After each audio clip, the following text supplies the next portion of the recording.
প্রিয় দর্শক শ্রোতা, আমার কিছু দেশি মুরগি আছে। তো সেগুলোকে আমি বিটল পোকা দিব আজকে, দেখি কেমন খায়। তো আপনারা অনেকেই দেশি মুরগি পালন করেন। তো আপনারা অনেকেই বিটল পোকা চাষ করতে চান। তো আপনারা ভাবেন যে আসলে বিটল পোকা দেশি মুরগি কেমন খায়, বা এটা করলে কি দেশি মুরগি পালন করা যাবে কিনা। তো আপনাদেরকে সেটাই আজকে দেখাবো যে আমার কাছে দেশি মুরগি আছে। তো এগুলোকে আমি বিটল পোকা দিব, দেখি কেমন খায়, আপনারাও দেখেন। তো আপনারা যারা দেশি মুরগি পালন করেন, আপনারা কিন্তু এই বিটল পোকাটা চাষ করতে পারেন।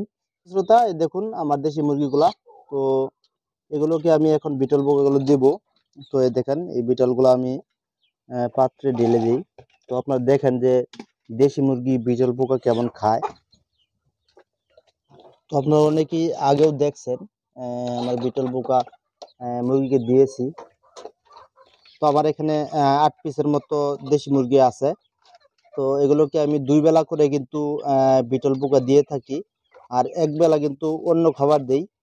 তো সেক্ষেত্রে দেখেন আমার বাচ্চাগুলো কিন্তু অনেকটাই বড় হয়ে গেছে। এখানে 7 পিস আছে, আর এক পিস কিন্তু আপনারা দেখেন বাহিরে এই যে ঘুরতেছে। তো এই দেখেন আমার এখানে 7 পিসের মতো আছে। তো এই দেখেন খুবই কিন্তু খায় দেশি মুরগি এই বিটল পোকা। তো আমি আর একটা জিনিস আমি আপনাদেরকে বলে রাখি, দেখেন এক একটা বিটল পোকার যেই সাইজ, যদি একটা মুরগি 5টা করে বিটল পোকার লার্ভা খায়, সেক্ষেত্রে কিন্তু তার আহ, এক বেলার খাবার কিন্তু সুন্দরভাবে হয়ে যায়।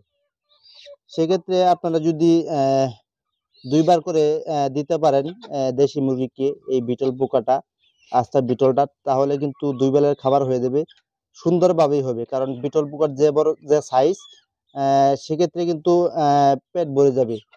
এই দেশি মুরগি 5টা করে লার্ভা খেলেই কিন্তু পেট ভরে যাবে। তো আমি মনে করি যে আপনারা যারা দেশি মুরগি পালন করতেছেন, আপনারা কিন্তু এই বিটল পোকার চাষ করে দেশি মুরগি পালন করতে পারেন। কারণ আপনারা জানেন যে এই বিটল পোকাতে প্রচুর পরিমাণে প্রোটিন রয়েছে।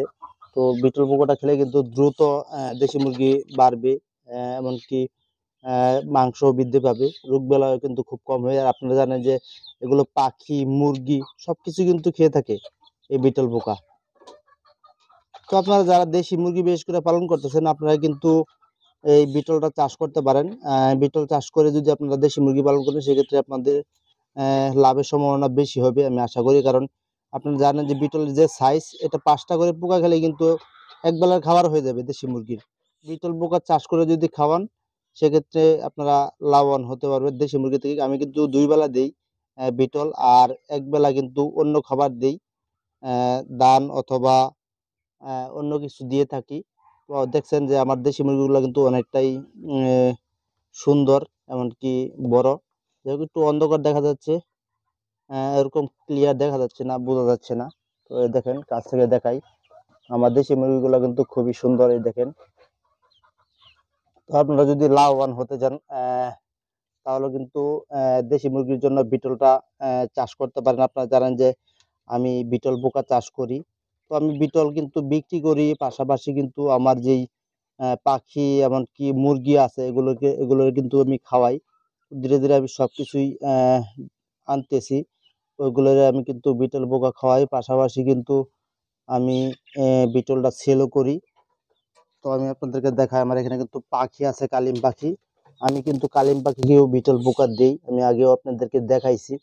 আর আমার এখানে ব্রাহ্মা আছে, আমি কিন্তু আমার ব্রাহ্মাকেও কিন্তু আমি বিটল পোকা দিয়ে থাকি।